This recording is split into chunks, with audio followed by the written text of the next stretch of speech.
Hi viewers, very good day to all. Welcome to AIMRI Professional Biography Show. Today we are going to introduce a legend in the global industry with a legacy of more than a century. He is none other than Mr. Joe Foster. You must be wondering, who is Joe Foster? He is the co-founder of Reebok, the famous shoe brand. He is our guest today, and the very purpose of professional biography is to introduce this kind of legends to the industrial world and the upcoming professionals, and brand AIMRI as the Oxford of the industry. Through these professional biographies, we are providing the industrial doctorate to all the legends in the industry. We have already introduced so many legendary personalities who paved way for the upliftment of the industry, and let us see what Mr. Joe Foster wants to talk to the next generation. Welcome, sir. Well, welcome. Thank you very much for the invitation. Yesterday was delightful. I'm sure today is going to be just as interesting. Yeah. See, it's quite interesting that you are sharing the same name with your grandfather. What is the story behind that? Oh, the story behind that is that my grandfather died when he was 53, very young. He died in 1933 and I was born in 1935. So I didn't see him, didn't know him, but I was born on his birthday. Great. His birthday was 18th of May and I was born on the 18th of May. And my grandmother said he's brought his name with him. Oh. So grandfather was Joseph William and I am Joseph William. That's great. Very rarely happens. See, normally when you start some product brand, normally people always select something like crown or something you can carry with proud on your body. Stepping into something is an irrespect. But you selected or your grandfather selected a product which you had to step into.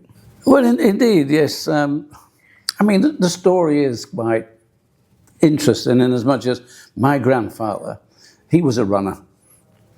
He was a runner and he wanted to be a cobbler. He wanted to repair shoes like his grandfather. Okay. His father was a confectioner, made cakes and bread. He didn't want that. He wanted to be like his grandfather. He wanted to be a cobbler, but at the same time, he was an athlete, and his grandfather used to go to his grandfather. Okay. Because he wanted to learn from his grandfather. And his grandfather used to repair cricket boots. Okay. Now, you know all about cricket. Okay. So his grandfather would repair cricket boots, and cricket boots had spikes in the bottom. Okay. Way back then, in the 1800s. There are spikes in. Yeah. And obviously my grandfather said to his grandfather, "Why have you got spikes in the bottom?" The obvious answer, it gives them grip when they're on the grass and they've got to run, they don't want to slip. So my grandfather must have thought, well, being a runner, if I put spikes in my running shoes, that'll help me. And it did. Which year it was? We're talking 1895. Where? In Bolton, in the United Kingdom, which is part of Greater Manchester, near Manchester, so it's quite near Manchester, but that's where I was born. And that's where he started his business, and he started his business of J.W. Foster. So how was the journey from that 20th century beginning to 21st century? When I was born 1935. In 4 years, I was only 4, we had World War II. So everything changed then. No lights, no school. And for 5 years, 6 years, until 1945, I'm brought up during the war years. And we could see, we were slightly elevated above Manchester, and the bombers used to bomb Manchester. The Germans were bombing Manchester. So we could see this going on. But you know, we're kids. Jeff and myself, we're just kids. This is life. You know, you don't think how bad this is. Your kids are being brought up, and we did what kids do, and we became part of the scouting movement. First of all, the Cubs, then Scout. And, you know, life went on. And then at the end of the war, everything changed. And we got schools. and we got education.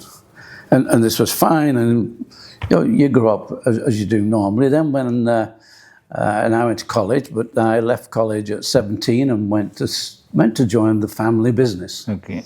By that time, my father and uncle, of course, had inherited the business from my grandfather, and that was their business. And even at 17 and 18, I don't think I was that interested in what we were doing. This was a job. We were doing something. It was a job. At 18 years old, 1 year after that, I did national service. We all had to do national service. Okay. For 2 years, we had to leave, whatever, and go. I went into the Air Force. My brother Jeff, he went into the Army. He went to Germany. But that is after Second World War, right? That's after Second World War, yes. Second World War ended in 1945, and I'm now talking about 1953. Okay. So it's only 8 years after the war, so everything was quite difficult. I think we still had rationing still in those days. But Jeff went to Germany and he saw Adidas. And he saw what Adidas were doing. And back in Bolton, father and uncle, who didn't like each other, they were always feuding. They fought each other. Why are you doing that? But we didn't think about why you're doing that, but they did. So the business didn't move forward. They were still making the same shoes they'd made when my grandfather was alive. So Jeff and I, we did 2 years national service, and it teaches you something because you've got to look after yourself. You know, mother's not there, father's not there. You've got to make your own life. So when we came back with a little bit more sort of, what we can say, interest in what is going on around. And we came back to J.W. Foster and Sons, that was the name of the company at the time, famous worldwide for spike running shoes. And it was failing. It was going out of business because father and uncle didn't speak, they didn't move forward. And I used to say to my dad, look, Dad, we need to change. We need to improve, to modernize what we're doing. Why are we not doing that? And all my father could say is, Joe, when I'm gone and when your uncle's gone, this business will be yours. You can do what you like with it. Well, all I could say is, Dad, number one, we don't want you to go. You know, that's not our plan. That's not our thinking about life. We don't. But the other thing is, this company will be gone long before you've gone. Made no difference. Didn't matter. Wouldn't change anything. So Jeff and myself, we decided we'd go to college. In the evenings, went to college to learn a bit more about shoemaking. I think we did that for 2 years, and then we left the company. And in 1958, we left our family company, and we set up Mercury Sports Footwear. That was the name of our company, Mercury Sports Footwear. And people say, oh, what was your ambition? Our ambition was to earn a living. We needed a job because the family business was going out. We needed to earn a living. So that's why we started the company, which became Reebok. So when exactly this brand name came to the picture? Well, what happened is that we left in 1958, and in 1960, the accountant said, Joe, you're doing pretty good. You know, you're making some money, that's fine, you better register your name. What? Register the name?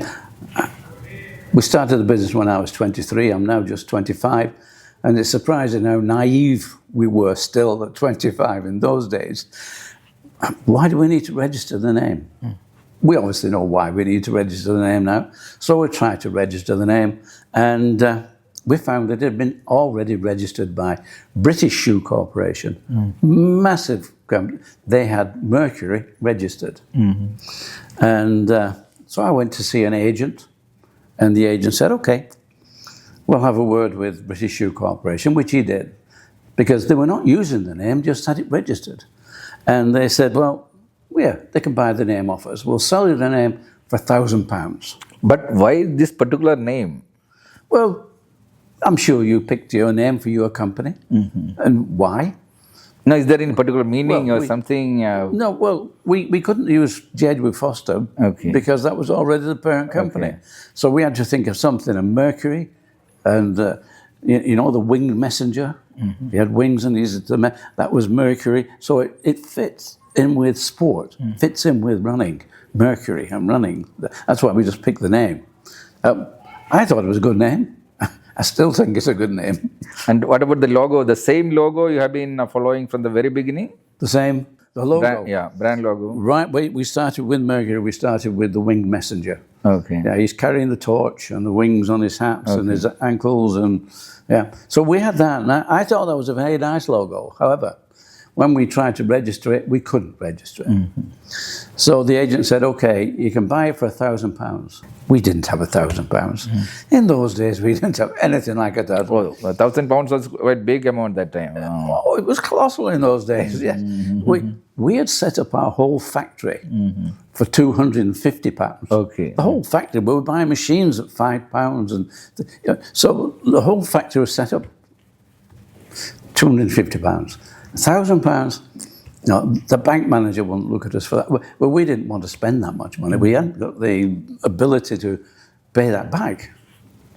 So the agent said, well, if you can't pay for it or buy it, you'll have to think of a new name. He said, but don't bring me one, bring me 10. Huh? And I said, 10? Yeah, we've got to be in love with this. This has got to be our future. He said, but every time we get a name, we've got to put it through the register, try and find out if it's free from any problems.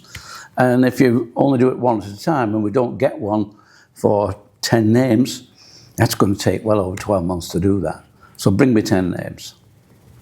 And it's a nice day in May, and he pointed through his window. He said, like that name. He pointed to Kodak. And I'm saying, okay, well, what's with Kodak? He said, well, it's their name. They invented it. It doesn't mean anything. They made the name up. So if you can make a name up, that'll be the best way. Best thing is to make a name up. But bring me 10. So I went back, and we're sitting around the table. The family is sitting around, and we're thinking, what can we do?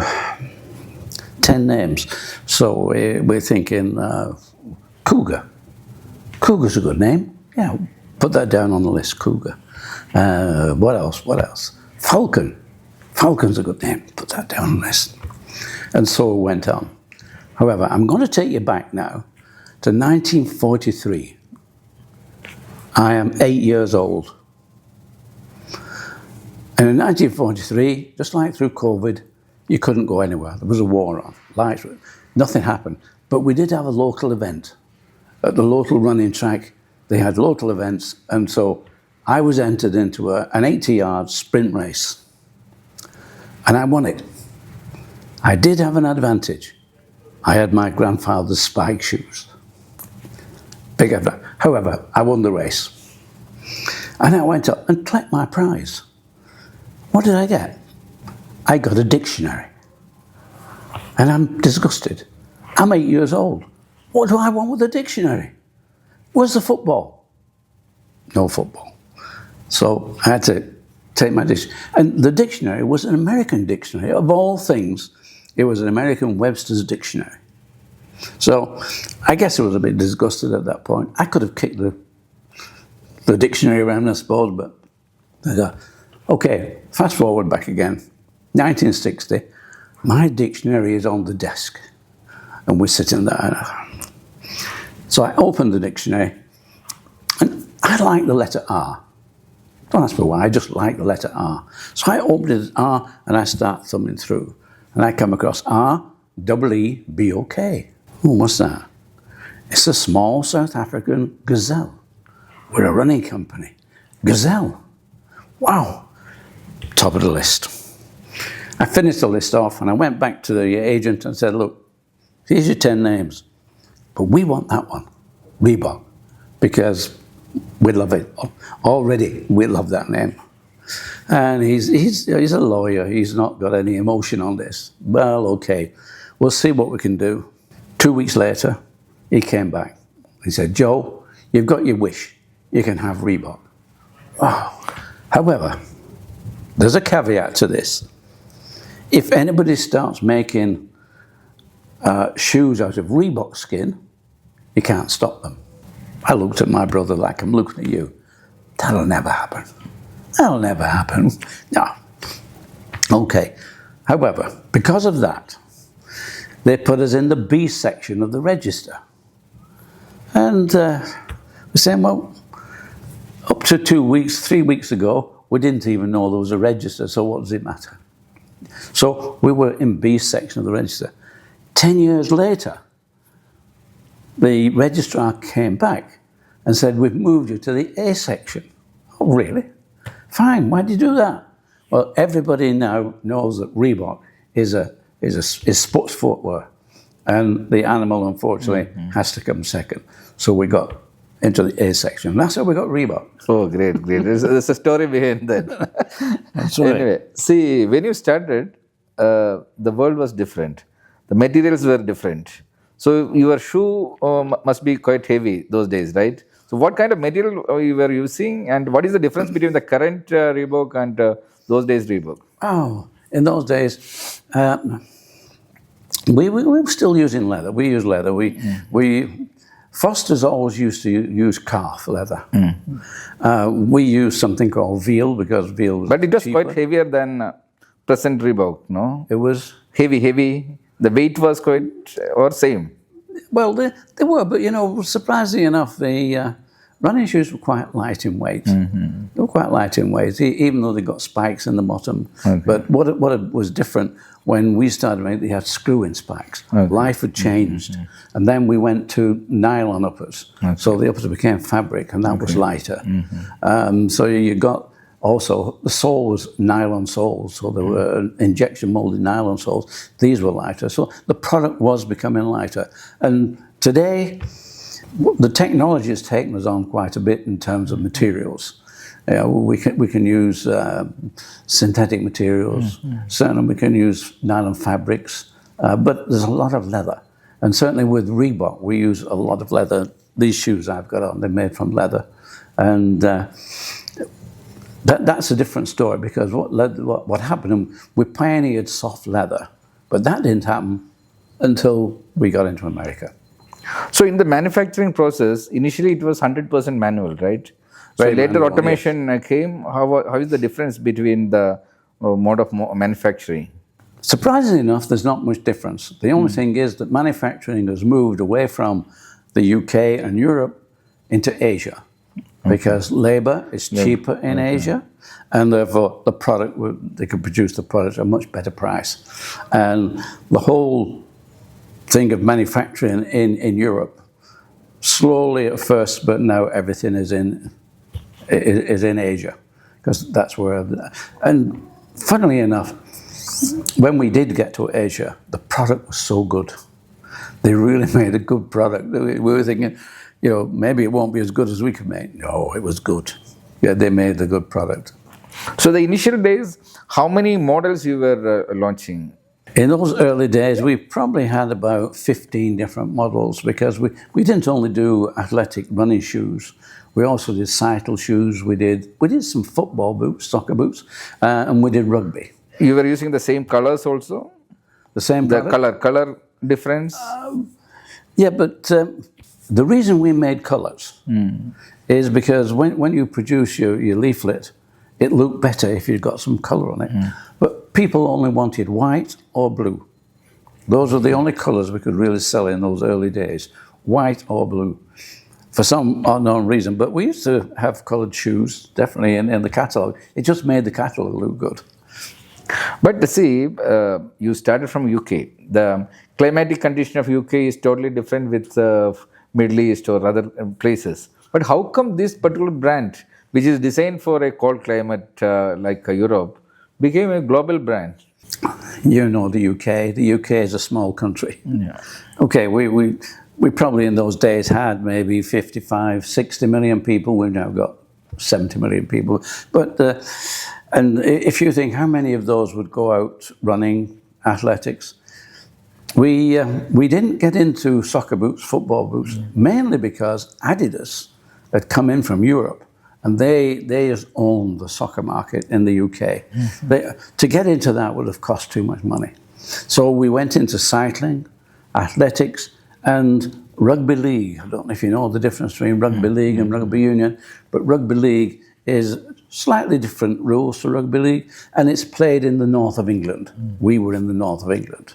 So I could go to these people direct. I could go direct to the clubs, and we used to deal direct with clubs. So we used to look for this, and we called it white space. Okay. White space was somewhere where we could find, where we could sell product. We could make products especially for these people in white space. And we were only small. In the UK, we became known as, we were #1 athletics company in the UK. But the UK is not big. The choice is, okay, we need to expand. Do we go to Europe? Do we go to America? And afford that? It's too far. How do you do that? It's too far away. We can't afford it. Fortunately, there was a magazine called Eurosport. And in that magazine, and I got the magazine one day, and there's an advertisement. The British government were advertising. They wanted sports companies to export, in particular to America. And it said, look, we will pay for you to have a stand at the NSJ, that's the National Sporting Goods of America, in Chicago. We'll pay for you to have a stand, we'll pay for your return airfare, and we'll pay half of your hotel bill. Well, the family couldn't object to that. Yeah, you can go. So in 1968, I made my first trip to America, to the NSJ show. After how many years after starting the Well, we started the business in 1958. And So in 1968, 10 years after... oh, it took 10 years for you to have an international trip, huh? Yes, it took 10 years for the first international trip. You know, bear in mind, how do you do that? We had no computers, even telephones. You had to book a call if you wanted to call anybody and wait till they called you back. You know, we didn't have any of this fancy communications in those days. All we had was, we could advertise in magazines, runners, well, it was Athletics Weekly that we could advertise in, or Cycling, or Rugby World. But these were usually just in the UK. How do you get connections in America? We couldn't get connections in America. However, I say that, but Foster's, they did have a connection in America, and we actually started to connect with him because Foster's, 18 months after we had left them, the Foster business went out of business. It was going that way, and it went out of business. But they had an agreement with a guy, or two guys, called Frank Ryan and Bob Gianjack. And they were both coaches at Yale University. And they used to take 200 pairs a month from Foster's into Yale and sell them throughout USA. However, when Foster's went out of business, that business stopped. But I still had connections with Frank Ryan. But he was the only person. But whilst he was interested, really, it didn't work with him. So it was 1968 before I got on an airplane and went to the NSJ. And I went with a friend. The friend was, he had an outdoor shop, and he used to sell outdoor gear, and we made a boot for him, a climbing boot. We made a climbing boot for him. So I went with him, and we went to the show in Chicago. I didn't sell anything, but he did sell some climbing boots. So we did get something out of that one. The reason I didn't sell anything is that they were interested. You know, all the people coming up, all retailers in America, they came up and said, like your shoes, where do I get them? And say, well, you get them from England. And they're saying, is that New England? No, not New England, England, you know, of course. Oh, London. Yeah, London, near London. Well, all they come out, well, when you get a distributor in the USA, we'd love to buy your product. So that became my problem. I needed to find a distributor, somebody who would take the product and then sell it in America. And I had 6 failed attempts. 6. People said, yeah, I'll distribute your product. Didn't work. On 6 occasions. However, during the late 1970s, running became a big category in America. It had started in the late 60s, but by the time we got to the late 70s, millions of Americans were going out there to keep fit. They just wanted a pair of running shoes. And also, as they got fitter, they wanted to compete in 5 kilometers, 10 kilometers, half marathons, even marathons. So races were starting to grow across America. And a magazine called Runner's World, they started to build on this. And they would tell everybody where the next races were, who won the races. And they'd put the first 200 runners, they would list the names. So Runner's World started off as a one-page magazine, you say, and by the time in the late 70s, it was 70, 89, full-color, big magazine. And I think about 76, 77, Bob Anderson, who was the editor, he decided that he could tell everybody which was the #1 shoe to buy, which he did. And it wasn't Reebok, because we were only small. We did a bit of advertising in his magazine, and we got some small orders from that. #1, the obvious, Nike. Nike's #1. Well, millions of people are reading Runner's World. This is America. Mm-hmm. Millions of Americans wanted to buy that #1. Unfortunately for Phil Knight, of course, is Nike, he bought his shoes from Asia. And all this demand, he couldn't get the product. He just could not get the product. And so 12 months later, Bob Anderson changed the #1 to somebody else. I don't know whether it was Saucony or whether it was New Balance or Etonic or Brooks. I don't know. I can't remember who it was. Same thing though. Didn't work because they were all bringing in from Asia. Couldn't get the money. So he changed the plan. He changed that. So he's not going to say who's #1. He's going to say we'll change it to star ratings. So there could be a few shoes that will get 5 stars and 4 stars, 3 stars. That was the time when we thought we could never be #1 because we were just in the wrong place. How about going for a 5-star shoe? So that was it. In 1978, we sent our shoes in and we got 5 stars for our Aztec shoe, which was the trainer. That was the volume. We also got one for a spike running shoe. I think that was called Inca, and also a road racing shoe. We got 5 stars. So we got 3 5-star shoes. All of a sudden, from trying to push onto that market, all of a sudden we had credibility. The market wanted us. And it was in the NSGA show, because I kept going to the NSGA show. And at the NSGA show, Paul Fireman was running a small company in Boston, and he was an outdoor company, wasn't a small company. And he obviously wasn't happy doing that, and he came onto my stand in 1978 and said, look, I'd love to get into the running market, and if you get 5 stars in 79, you get 5 stars, I'll be your distributor. Okay. And he actually came over to the UK and saw how we were then. We were winning most races in the UK. Most of the road racing were being won in Reebok. So he was convinced, but he said, I still need 5 stars. If you can get 5 stars, that'll do it. So it was on the day after the edition came out, and I phoned Paul and said, Paul, we don't know what's happened with the 5 stars and Runner's World. Can you go down to the local kiosk, grab a copy and see how we did? And it took him an hour or so before he came back on the telephone and said, Joe, you got 3 5 stars. We're off. So we're now in business. We've got 5 stars. And that got us into America. So America changed your destiny, yeah? So how long it took for you to have your first 1 million in the account, personal account? Not long, I'd say. Not long, because Paul's first order was 20,000 pairs.